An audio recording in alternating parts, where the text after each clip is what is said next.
Hey everybody, welcome to another exciting episode of Clinic Gym Radio. I am your host, Dr. Josh Satterlee, and it is my pleasure today to be joined by Dr. Mark King. Mark, how are you doing? Fantastic. Glad to be here. Well, I'm glad to have you.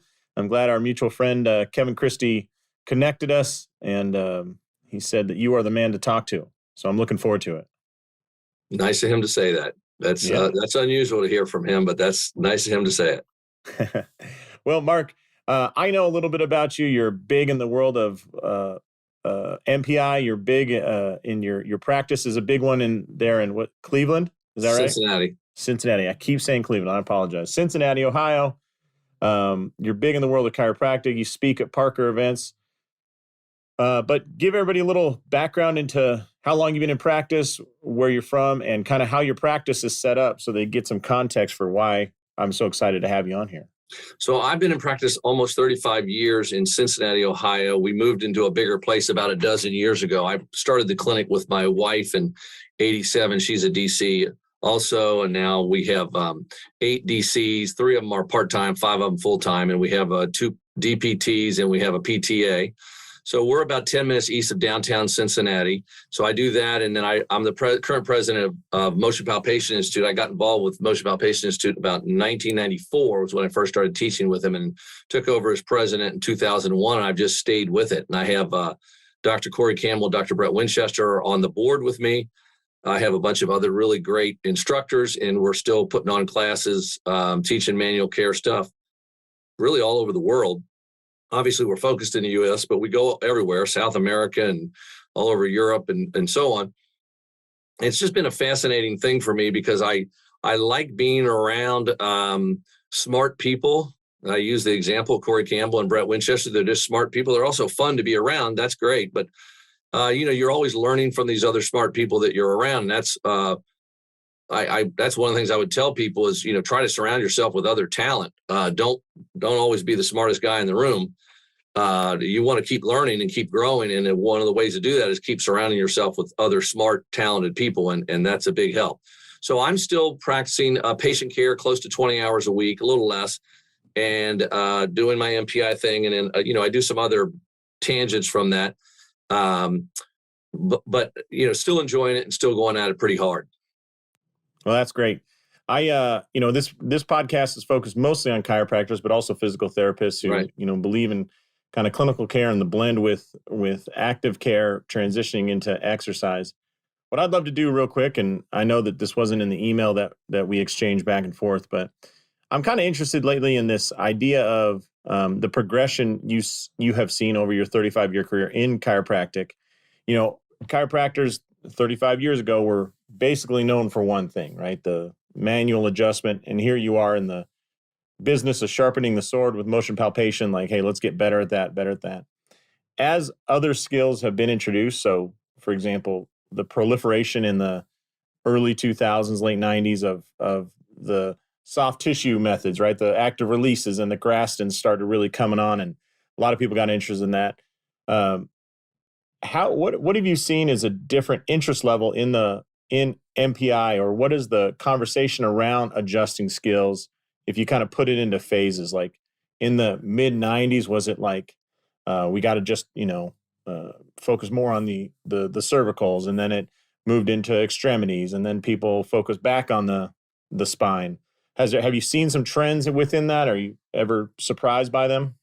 Well, what I would say, I don't know if I'm going to answer this exactly the way you want, but it is, what has happened is when I first came out of school, you didn't have much else besides becoming good at palpate and adjust, and it kind of forced you to try to be good at that, because there was no active release, there was no Graston, no factor, none of that stuff was going on. SFMA wasn't around, on and on, that kind of stuff. There was no DNS. No, MDT was something only physical therapists did. And, now lots of DCs do MDT, and because it's clinically helpful. So one of the things we try and emphasize at MPI is, yes, we want to create the best palpate and adjusters in the world, but we also want to help people integrate these other things, because let's face it, the average excellent clinician, that sounds weird. The an excellent clinician is not just adjusting people, because that's not all there is, right? That's why, like, your model is so popular with people, is because it makes sense, that progression, right? It's not just the adjustments are great. I love to get adjusted. I got adjusted yesterday, but I also worked out yesterday, and I'm also very good about my diet. So we want to integrate these other things. So what happens to a lot of people is they move away from manipulation as time goes on, because they start learning some of these other things. And then they very typically will come back to manipulation again down the road, because they see what a great tool it is. And again, it's not the only tool. I heard Mike Leahy on an interview. He made a great point. He said to young docs just graduate, just become really great at something.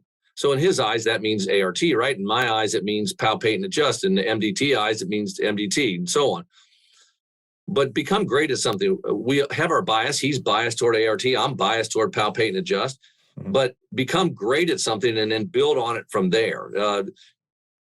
I say you're not going to be great at everything. You're not going to be the best ART guy and the best DNS guy and the best on down the list. You get my point.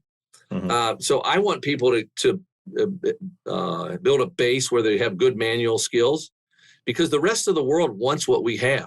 This manipulation thing is everywhere. There will be classes this weekend coming up with chiropractors taking palpate and adjust classes at different places. Well, there'll also be physical therapists and MDs and DOs doing the same thing, because that's such a great tool. So I don't want people to think it's the only tool, but I also don't want them to think it's not important. So the evolution has been kind of a wave. It was all we had. Then we started learning this other cool stuff. And, like, I've taken, I bet 15 or more DNS classes. Like, I just love them. I learned something. They have great instructors. I just think they have great stuff. We do a lot of classes, continuing ed classes here in Cincinnati, because of my office, we can put the classes on. So I'm always learning more stuff. But I, try to emphasize to the student and young doc to create that foundation. So I think Dr. Leahy had a great point about become great at something. And that's not exactly what you're asking, but the manipulation, like I say, I think it's going to just continue to grow because the rest of the world likes it. Yeah. It's funny. I teach out on the road. I teach the SFMA, and, Right. It's all about get real accurate about your diagnosis. So like you're saying, if you were to get real good about one thing, it's like get real good about finding out what joint has the biggest bang for your buck hidden within it, Right. Where can you make huge, massive change? But it's funny when you're saying, like, PTs want to learn manipulation. Absolutely, because we can all, no matter what your license is in musculoskeletal care, we can all unify around the idea of that goddamn clock on the wall is a son of a gun, and it's going to control all of us, right? Like, you don't have time to do a bunch of, in your world, you don't have a time to adjust or palpate and adjust every joint, especially if it's not going to bring relief or improve the outcome. You don't have time. Dr. Leahy doesn't have time to do a bunch of ART on joints that don't really matter, or muscles that don't really play a role in the condition the person's claiming. And, in the SFMA, it's like, hey, how can you put that all together? But one thing I see in a lot of the SFMA classes is we'll get to say a finding like, hey, this patient is lacking lumbar flexion, which is crazy. But let's say when they do a toe touch type thing, they have a perfectly flat low back, right? It looks like a cocktail table, for God's sakes. And, I asked the chiros in the room, what would you do here? And they're like, look at each other like they're scared to say it, but they're like, I would adjust them. I'm like, good. That's exactly what we should do, get those joints moving. And you look at the PTs, what would you do? And they're like, well, I don't really know how to do a grade 5 there. So I'd mobilize, or I'd stretch, or I'd blah, blah, blah. And I'm like, clinically, you are correct. Like, you're in the right path, right? Like, get that low back to move. But from the aspect of time, what I'm hearing is the chiropractors have a method that we can address that in 30 seconds or less, right? 15 seconds or less. But if you're going to do like stretching and grade 2, 3 mobs and, kind of a mulligan type approach, it will work good. It's just going to take 10 times as long to do it. And And if we're all up against this pressure of the clock, right? Like we have to That's get patients in and out. Yeah, it's reality. So having those skills, that's one thing about adjustments is like, if given the option, there are a lot of things that work better, but time-wise, what's the best? And it's really hard time-wise to beat palpate and adjust. I mean, I don't know how you would beat that. Yeah, and all these different, you mentioned SFMA, you could say the same thing about MDT. Obviously, I stress this a lot in my classes, this idea of categorizing your patient. What's like you just said, get best bang for your buck, so to speak, for what your next treatment, what your treatment's going to be after your evaluation. I really emphasize the exam over and over and over again in my teaching, because then you can narrow it down. Like, if you want to take Pavel Kolaj from DNS, he knows to go to this muscle quicker than the average DNS person does. Mike Leahy knows that do these two muscles quicker than the average guy does. So he just can save time and get cut to the chase, basically. And if you're good at your palpating, you can find those restricted areas and go to it, get them moving, and let's go on to the next thing. Maybe you need to do adjustment and spend 5 minutes talking about their diet, or maybe you need to teach them this exercise, whatever it is. Then you'll have time to, because you can. My student reps make fun of me all the time because I obsessively talk about, clinically excellent and time efficient. It doesn't matter how long you spend with a patient, as long as you're getting paid for that time. But in the real world, the time does matter. You need to be time efficient. So figure out how you can do that. Yeah, and I think you're bringing up a point that I was often missed about, like the time efficiency. There are many good methods, but if they're slow, I took some assessment course one time before I discovered the SFMA, and this guy was like, listen, on every patient, there's only 43 things you have to check off. And I was like, 43? And he would go down this thing. I'm like, this is great if you're in this cash pay model where people are paying you $800 an hour and you're booking out 1 hour sessions and you have that. And if you have that, go for it, man. That's great. That ain't where I live, and that ain't my patients, That's not Cincinnati, I can tell you. Yeah. And a 43-point assessment, I was like, this is like when they're trying to sell you a new car or a used car, and they're like, it went through a 50-point safety inspection. It's like, exactly. We don't care about the windshield wipers. I just care, does the thing drive? Like, Right. Anyways, yeah. So you develop these skills and whatnot, and you start expanding your office. I'm going back in time here. One thing that I've always heard that you are a master of is building clinical systems, both for treatment models, for all the operations of your clinic. What was the first? I'm kind of jumping around here, but what was the first system you think you really truly identified? Like, hey, we need to do something about X to improve our either outcomes or business or some aspect of your clinic. Okay, that's a hard one, but the first thing that jumped to my head is I got better and better at doing my exam. We were just talking about that. Yeah. There was a time when if someone said, hey, you're treating me for my headaches to improve, but my left knee is a problem. And what I would say when I was early on in practice, because I couldn't do it quickly enough, I would say, well, Mr. Jones, set up a time and I'll do an exam on it. Well, now I've gotten so efficient with it, I can just boom, jump right in and do a pretty darn good exam in less than 5 minutes and see what's going on with that left knee and at least decide on kind of what's next step.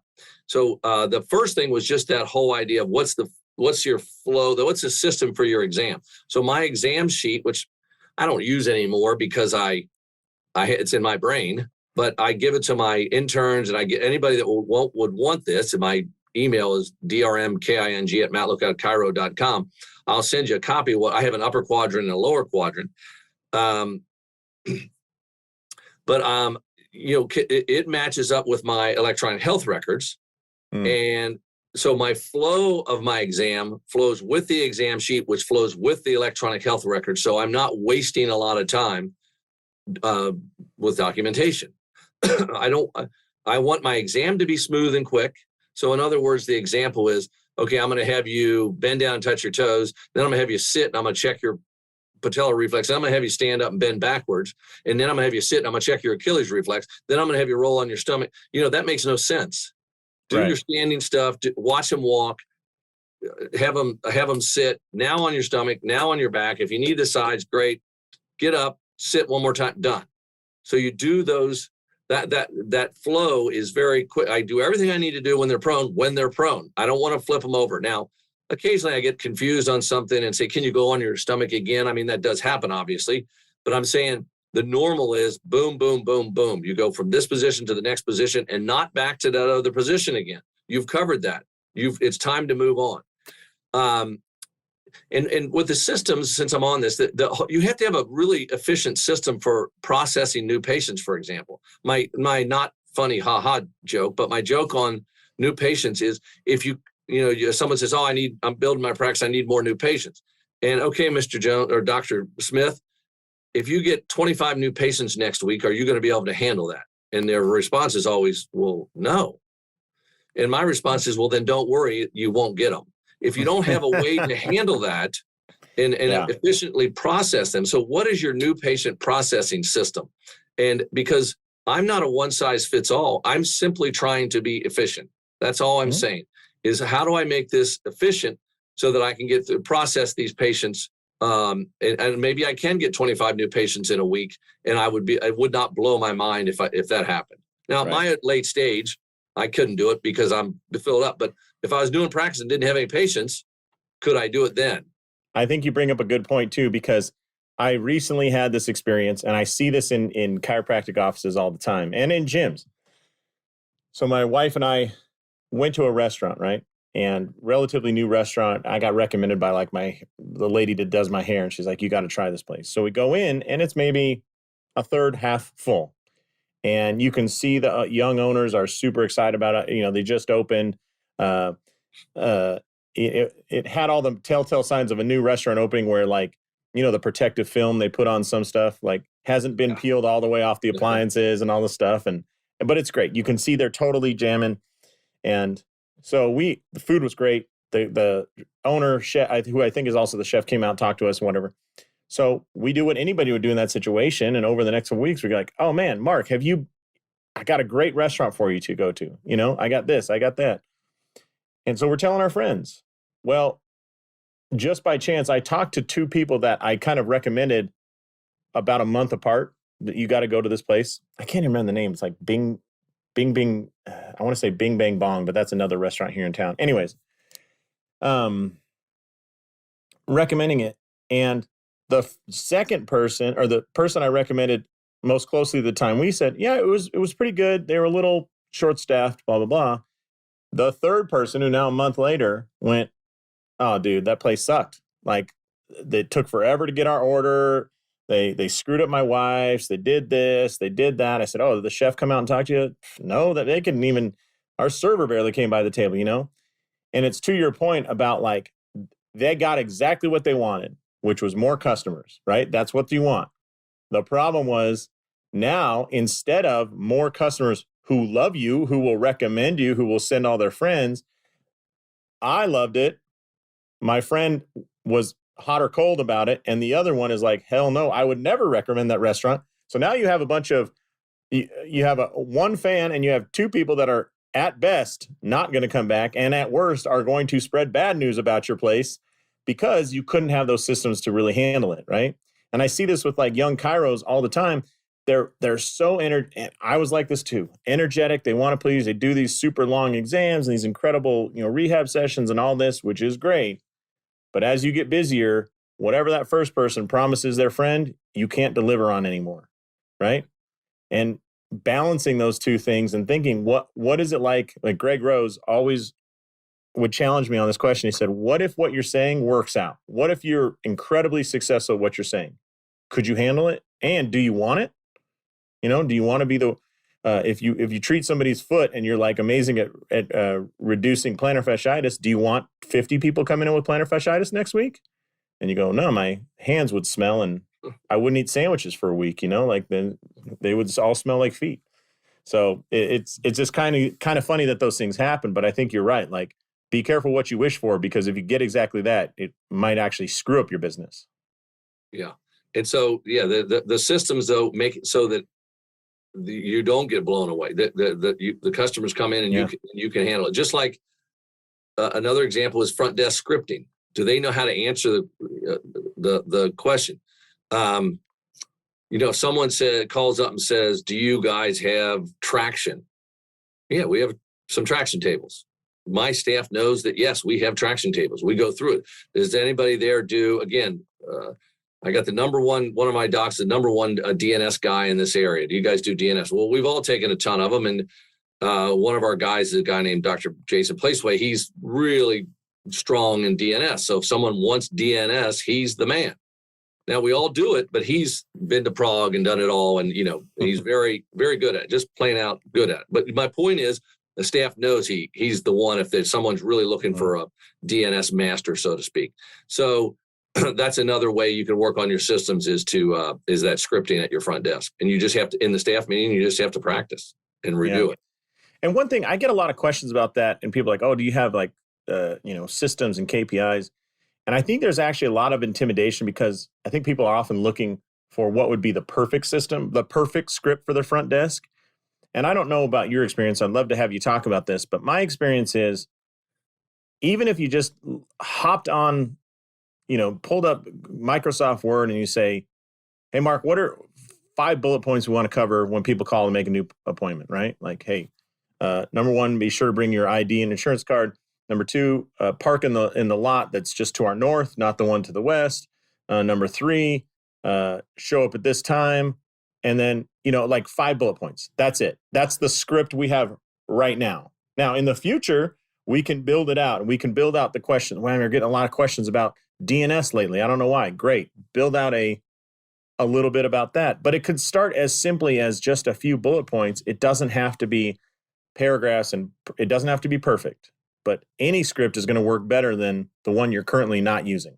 Yeah, we have a little checklist, just exactly what you just said. That's what we have, and then they just make sure that little form gets filled out correctly. I got my most recent new patient it's the size of a script pad, and it's got the information on there, and they give it to me after they're done with it. The front desk, gives it to me, and it's got the key points like to what you're saying. So it just makes so they just go down the list. We have free parking right in front of the office. Show up at this time, and then it has a check. Did you go over the insurance? Is it PI, work comp, whatever it might be? Did you get? It just has. I don't know what it says. I can look at it, but I never look at that part. It's just a check. Hell, you wrote it in 1987. I'm sure you're like, I don't know what the hell this thing says. That's exactly right. That's exactly right. And it changed a little bit over time, but the concept is, to your point, you got a little checklist. Yeah, I love that. Well, one of the questions I sent over to you that I'd love to ask, as we're talking, you're the master of systems. Somebody attributed a quote to you. It's like, it might have been our mutual friend, Lindsay Muma. She said something like, systems do something, but processes win championships or something. Have you said this line before? Oh, that's just a story. The joke is I've never had an original thought. I just stole the line there. I forget how that quote goes exactly, so I'm not going to butcher it up. But I know what you're talking about. All right. Well, either way, Mark's great about systems. So Mark, if we talk about these things we've talked about, you're fighting the clock every day, right? Everybody in every healthcare practice in the world is fighting the clock, whether you're a dentist or chiro or a surgeon, for God's sakes. You're fighting the clock. And you, as an incredibly trained individual, you've tried and used, and you've probably trimmed out more DNS than most people have ever used, right? You probably trimmed out adjustments and exams and everything than most people have ever used. What is one process you would say, process or system, people should build into their office to maximize their profit? I'll just go off that. The profit margin of any practice. If I were to say, hey, let's focus on that, what would be one system you're like, do this? This is the one I think is most impactful. It could be anything from make your exam more efficient, make your treatment more efficient, or your front desk script. I don't care what it is, but what do you, from your experience? Well, actually, the thing that comes to my mind on this is the staffing thing, like making sure you're going through your checklist again. Like with staffing, did you do a criminal background? Did you do a financial background? Because people who are in bankruptcy are not the people you want handling your money at the front desk. How did their references check out? Were there any red flags in their work history? Yeah, they've had 7 jobs in the past 2 years. that's a red flag. They're not, that's somebody, and you cannot ignore the red flags. It's hard not to ignore them if you like them. Say, oh, but he or she was just really seemed great in the interview. Well, that's nice. And you check their criminal record and they were in jail for bank fraud. I don't know. I'm just making it up. But the point is that this staff, everything comes down to that front person. Now, everyone would like to have less staff because staff, catch colds and they miss work and they have personalities and all the stuff that is nice not to have to deal with on a day-to-day basis. But your patients want to deal with somebody who's nice to them and does a good job. My point is that if you want to save some heartache and save some money, then you want to put some time into screening them on the front end. I could say the same thing on this, Josh, if we were talking about hiring an associate doc. Are you spending the time to make sure that they can do what they can do? And I'm not going to sit here and try and pretend like I've done this all perfectly over the years. I mean, I've tried to do it perfectly, but I have, sometimes you fail.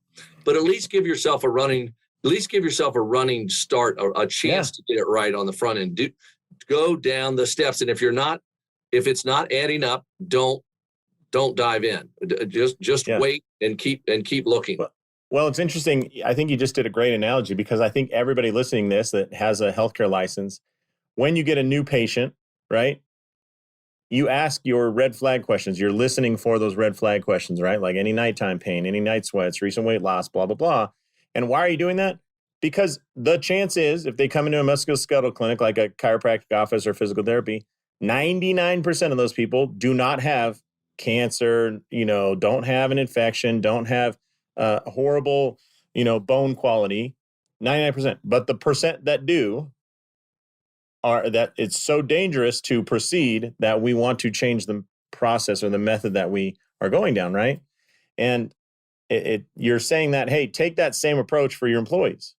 Bingo. 1% of them will totally screw over your business, or 4% or whatever it is, very low percentage. But the problem is when that person has access to all your passwords and your banking information and your Medicare number and is billing under your NPI and doing all those things, the catastrophic failure that could occur if that person makes it through your filter is so exorbitant that you don't want to take the risk of not hitting those red flag questions on the front end.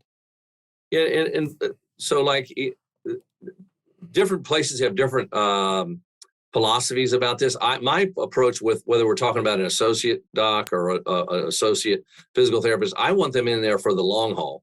I want them to like it there. I'm not a churn and burn or whatever the phrase is. I'm not going to just grind them into the ground. Whether we're talking about my front desk person or whoever, I would like them to stay there as long as possible, because my thinking is that it's just so expensive to go hire new to replace the one you just burn out. Yeah, you got everything out of them you could. You squeezed them to the very end, and now you have to go get another one because they have eventually, hated their job and moved on.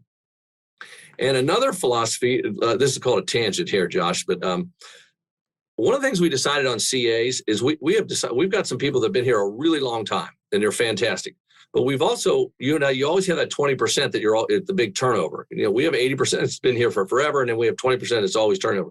We, quite a few years back, decided we're going to just hire smart people, meaning they might be college educated, meaning they're not staying with us forever. They're eventually going to dump us. But guess what? They learn stuff super fast. They can do anything. So we just lost Anna, this super sharp young gal. She went to work in the corporate world because that's what her degree was. And she was thinking about going to chiropractic school or PT school, and she was trying to figure it out. And so she got a job with us for a year while she was trying to figure it out and decided, I'm going to try this corporate world and see what I think. So she dumped us. But my God, she was fantastic while she was here. So smart. Just learn anything. So, you say, well, I don't want to have to. Yeah, we had to pay her more than somebody who was, not to be mean, but somebody who was dumb. She's not dumb. She was super sharp, and we paid her a little more. But she only gave us a year. Usually you get more than that, but she only gave us a year, but it was fantastic. So our philosophy for our CAs has been to hire smart people who can do lots of things rather than just hire somebody who's going to stay there forever. Yeah. I think that's interesting because I've had the experience of both. The first front desk person we ever hired at our clinic was, as my friend Ryan would call them, a dumb doer. very good at tasks, but no personal leadership, would never come back and say, hey, we've been doing it this way, but I think it would actually be more efficient if we did it this way. But she would do the repeatedly, if you had some trivial task, she would do it 1,000 times a day if necessary. That's just how she was. But Sure. But I look at how much we did not grow in that year period we had her. And then we hired somebody we got lucky as hell. They were super, super sharp. They had just moved to the area and needed a job quickly. And their resume was, it was like, why are you applying here? Well, we're the only place that she knew and the only people she knew were hiring. She improved so many processes and built so many things and did so many things. And then what you're saying, she's like, well, I'm going to nursing school. It's like, all right, well, we can't stop you for God's sakes, but we appreciate everything you did while you were here. And she was tough to replace.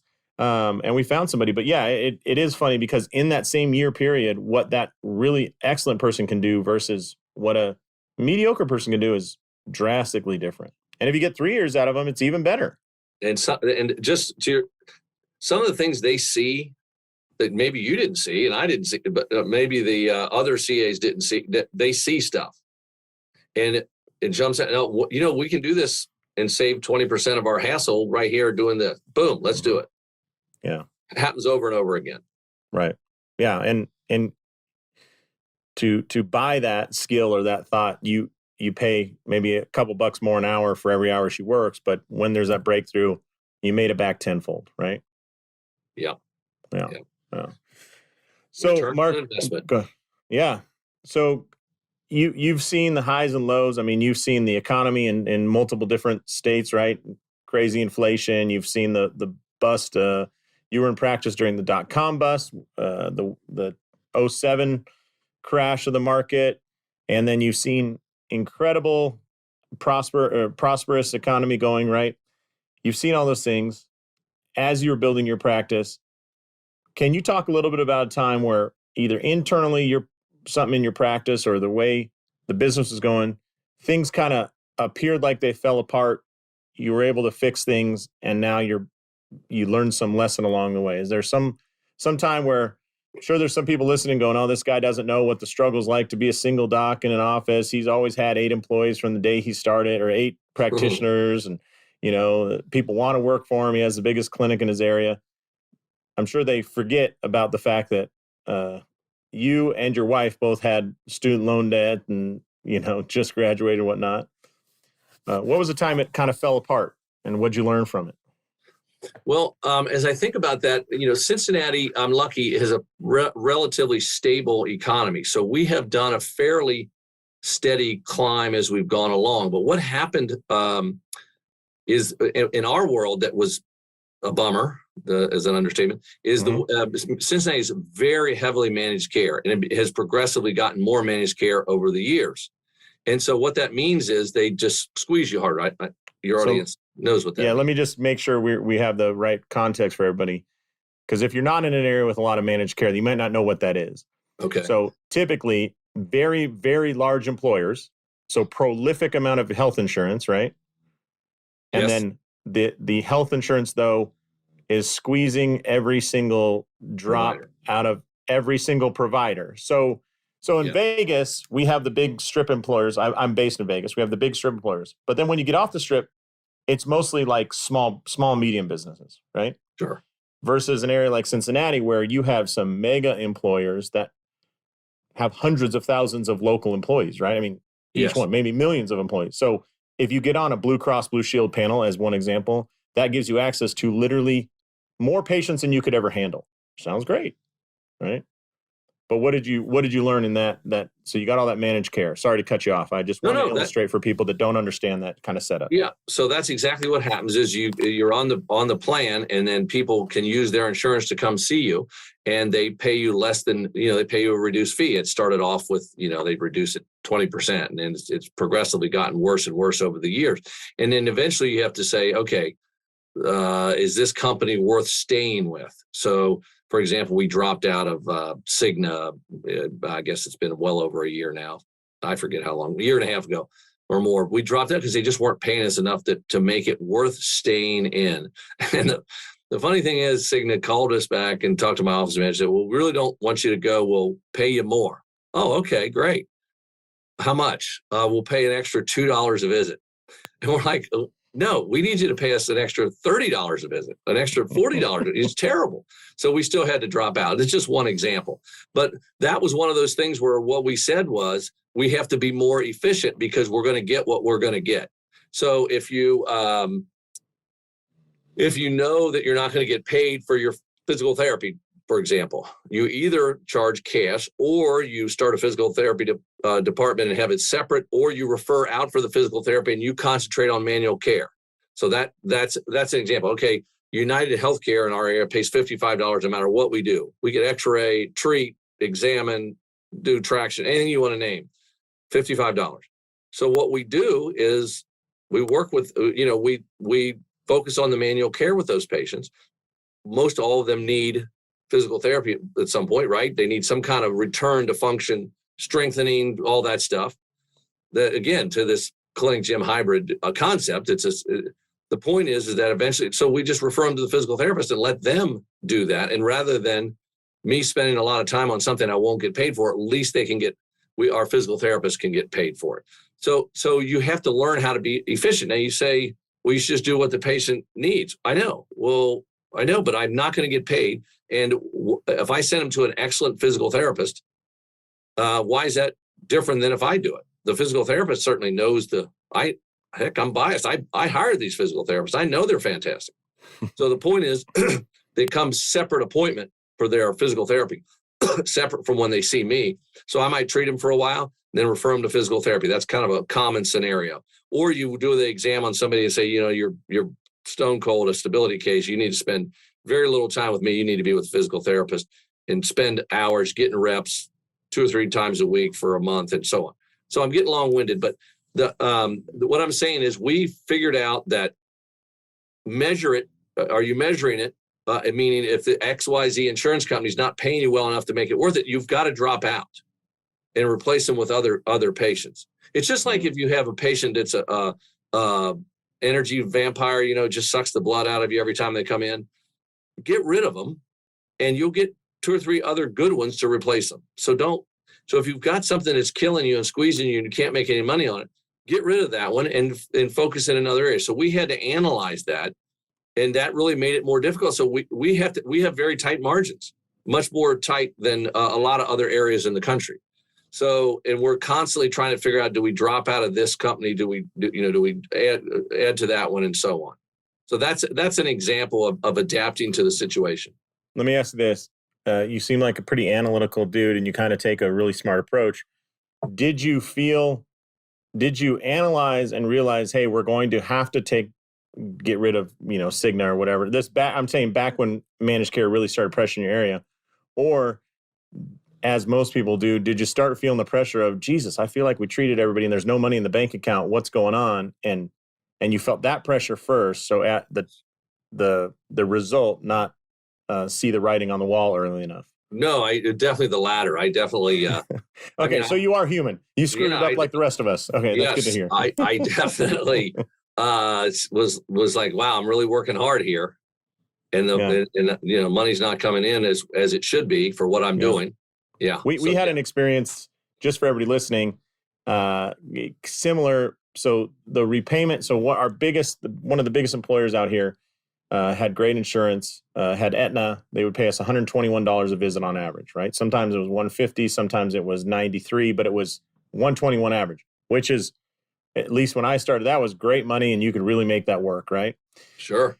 Then they switched to, I can't remember, Cigna or United or whatever.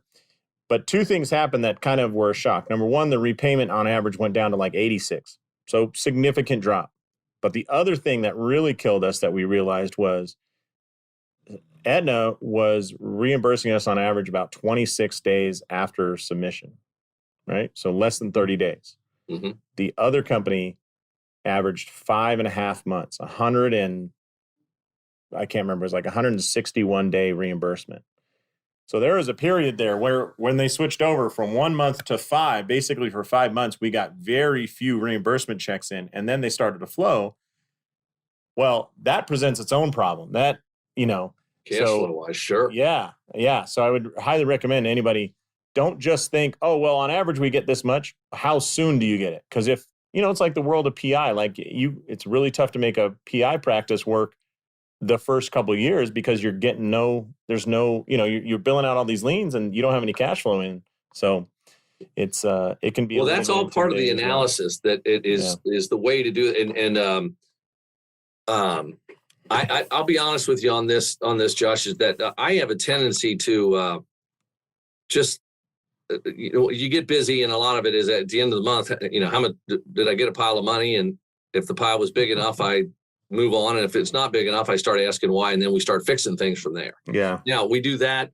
And we also are constantly analyzing things as we go. So it's really kind of a combination of things on how we figure this out. But yeah, I have a tendency to say, if I'm making a lot of money, something must be going right.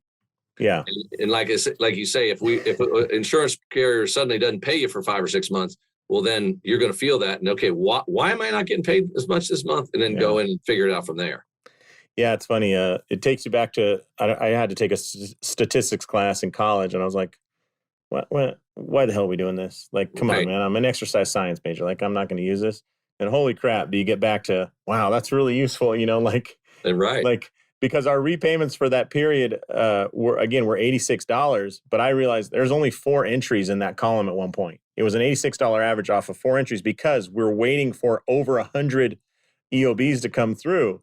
And it's like, oh, that in itself is a signal. Why do we have such minimal data if this is our biggest, carrier? So right, and it's different in every region of the country. Everybody, Vegas is different than Cincinnati, is different than every place else. So you have to, you can't. One size does not fit all. Yeah, and it's funny. You'll see certain groups, healthcare groups. I'll use in chiropractic, Aerosty is one, and up in Utah, there's a group called Intermountain Healthcare, and you can always see the tea leaves when they find a really good insurance payer and they have a thing where they can get that repayment in a short amount of time, because you'll see in like 2 or 3 years, they wildly expand. And you're like, how do they do that? Right. And you go back, they just cracked the code on 1 or 2 insurers and boom.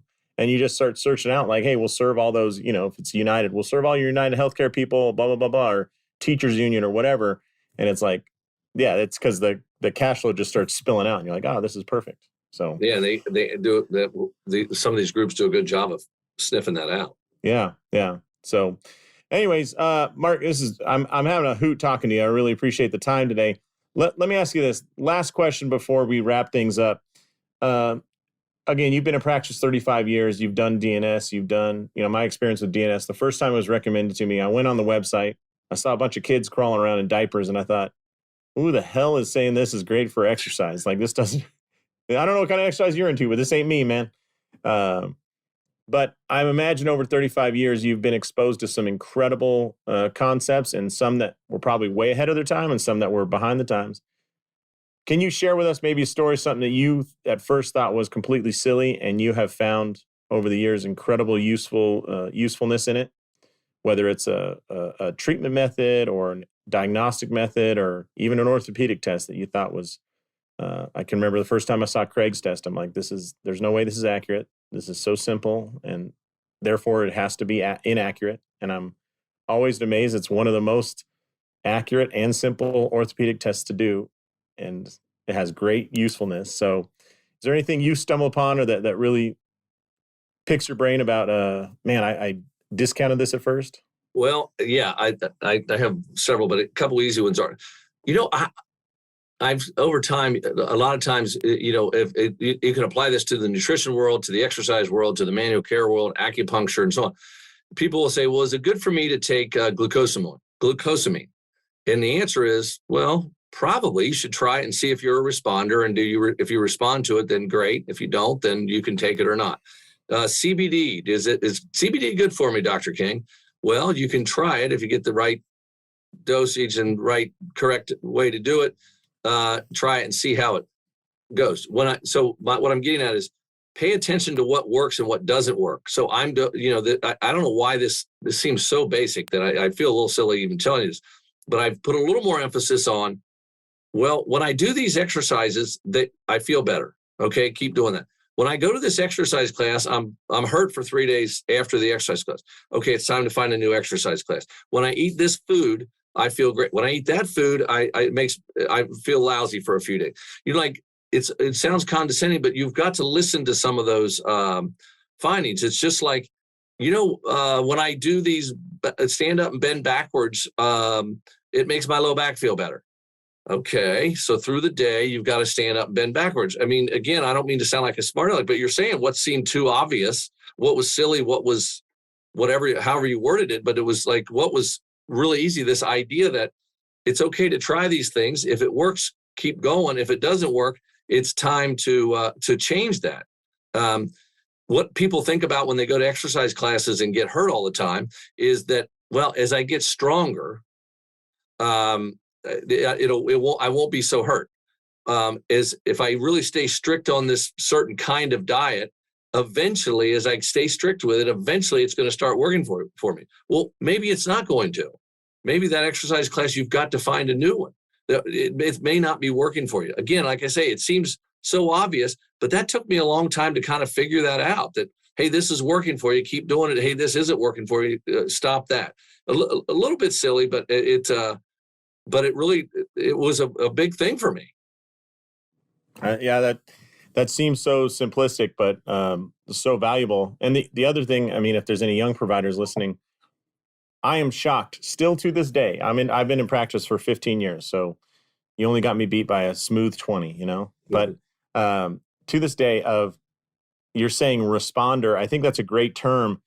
I'm always shocked by how many people don't respond to things that other people say is amazing. I'll use acupuncture as an example. I've sent hundreds of patients to acupuncture, and you get the super high responders, but the ones that just blow me away are maybe 20% of the people that go say, I don't know, I couldn't tell you if it was better or worse. They didn't get negative. I just couldn't tell you if it did anything for me whatsoever, other than they'll say it was nice to lay in a dark room, quiet room for a while. And I just think, what is it about the body that causes one person, Mark King in Cincinnati, goes, oh, acupuncture is the best thing I've ever felt in my life.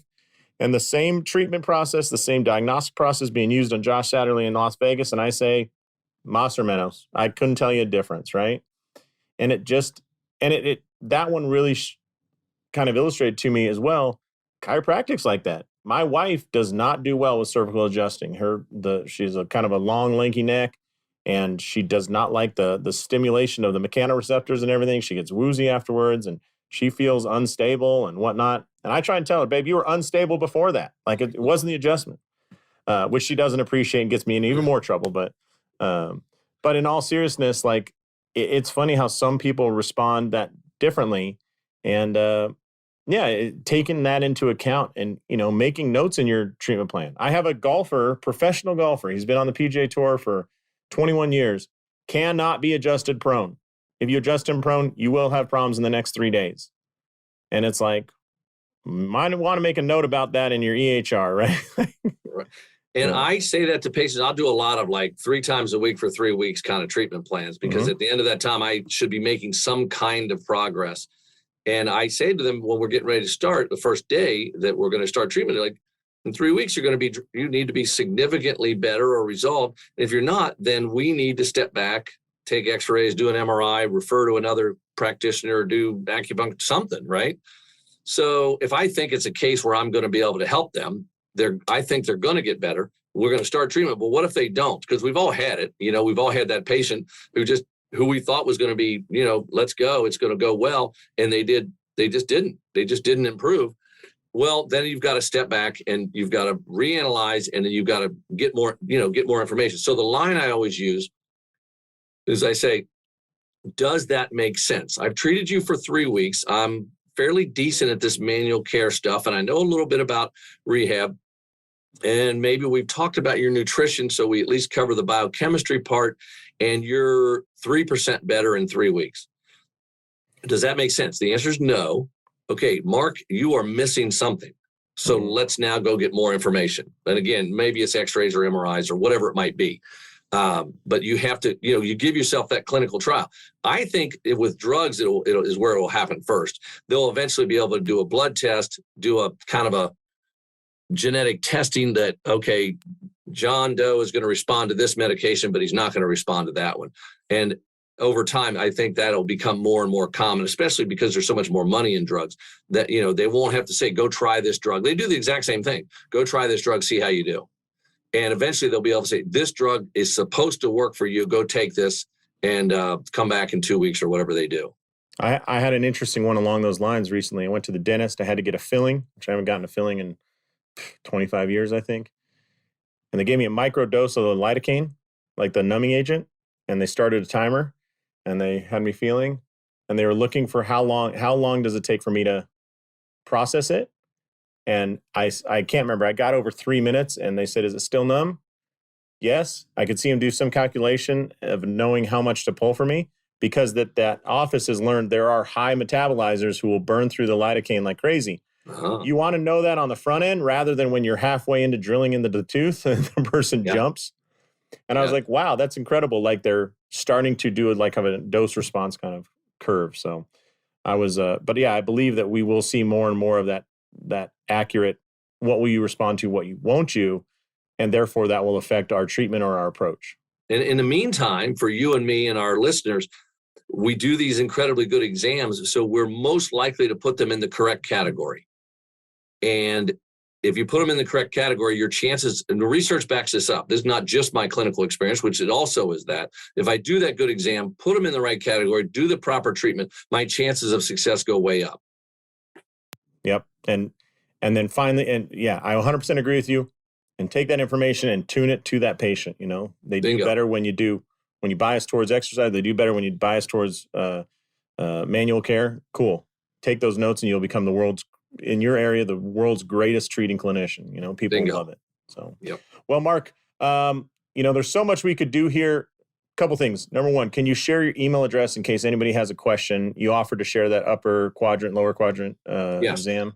It's DRMKING at MTLOOKOUTCHIRO.com. It stands for Dr. M. King at MountLookoutChiro.com. I will tell you, if you email me and I do not respond, then I did not get your email. I will respond, but the response will be very short. Our buddy Dr. Muma makes fun of me on this because my responses might be something like yes or no or 8 or whatever. Right. It won't be long. Ironically, as long as that email address is, the inverse will be the response, right? The world's longest email address, the world's shortest actual email response. Theoretically, that long email address will give me a little less junk email, but I don't know if it. Yeah. It's like you burned up all your typing just writing out your email address. You're like, I don't have time for anything else. Yeah. Awesome. Well, I appreciate that. Second thing, you are the president of MPI. MPI, I think I've heard great things about. I have actually never taken an MPI course, so it's on my list of CEs to take coming up. If somebody out there is interested in an MPI course and what it can do for them, where can they find more info? And in your opinion, knowing everything you know and seeing all the people go through, where would you recommend they start? Okay, so it's motionpalpation.org. Motionpalpation.org is the website. So if I was talking to you, Josh, seasoned clinician, I would tell you if you want to just work on your manual skills, then obviously you would take the spine or the extremities class. If you say, well, my adjusting, I had a great group of teachers and my manual skills are good. If you want an interesting class for someone like yourself, then we do a sports summit in March. This year will be in Kansas City. We finally had to give up after canceling 3 years because of COVID in Chicago. We are going to move it to Kansas City. That is a great class because we do a little bit of combination of some soft tissue, some adjusting, some rehab, some movement screens, some nutrition. David Seaman comes and does the nutrition piece. So that would be like, if it was you specifically, that's kind of where I would direct you. If you said, no, Mark, I'm really rusty on my extremities classes, then one of the base classes, MPI extremities, would be a great place to start. So it depends a little bit on what you want to do. If you say, well, I really like the combination of adjusting and rehab, we do our integrative classes where we do a combination of adjusting and some low-tech rehab. We combine that. So, there's a lot of interest. We have a gait class that is very well received. We do a disc class, a shoulder class. You can see, where we're going with this. There's a lot of different classes. That's part of why I'm asking, because I have talked to some other folks, and, part of the reason we choose CEs is it just works with our schedule or the travel, or, hey, that one's, only 2 hours away, I can drive to that, which are perfectly fine reasons. But you guys offer so much great stuff. It's almost like going to the greatest restaurant around. Like, what should I order? Like, Right. where should I start with that? So, Right. yeah, and I would recommend for the students, MPI puts on the Adjust-a-thon. And I will tell you, I taught at Cleveland for a couple of years. I taught a course, and I did notice that every student who had been through the Adjust-a-thon, when we were in class and we said, hey, here's the problem. Hey, this low back will not flex. That the Adjust-a-thon participants were like, all right, I'll get there and I'll try something. Versus the other folks that were kind of sitting back and were very timid and not willing to try. So it just gets you the reps and gets you a little bit of confidence of applying your craft, which is the hands-on palpation and adjusting. That's kind of our favorite weekend for the instructors. It's October 1st and 2nd this year, and it's also in Kansas City. They have a big, giant kind of open cafeteria area. We do it in there, and there's just a bunch of instructors, and you get a lot of attention. But there's just an energy in there that is just second to none. And it's all focused on palpate and adjust spine. We don't do extremities. We don't do rehab. We don't do lab tests or X-ray. It's palpate and adjust on the spine. But just the buzz of the weekend is really cool. And like I said, we do that one every year at Cleveland. And Dr. Cleveland is just a great supporter and help to us to put that together. He's really, we always try and get him to come by on Saturday and say a word or two about what's going on. Well, that man, his bow ties and his smile are both infectious. Like it's great to have him around. Yep. Yeah. I'm a fan. Yeah. I'm a fan. All right. Well, Mark, I really appreciate all the time. I know that you are a busy man, and this went on a little longer than I promised. So, consider this time and a half on how much we'll broadcast. But no, I do appreciate it. Once again, we'll put your email address. I think we'll try and put it in the show notes here so people can reach out. And with that, as I always say, go out there, maximize your license, and live the life you dream of. Thanks, everybody, for listening. And Mark, thank you for the time today. Thanks, Josh. Thanks so much for checking out these videos. I hope they're useful. We'll cover things like rehab, exercise, business model, progressions, layout, everything else that helps you build a clinic. So if you're interested, you can click here, there, here, or anywhere to get more videos just like this. Thanks a lot for watching, and we'll see you soon.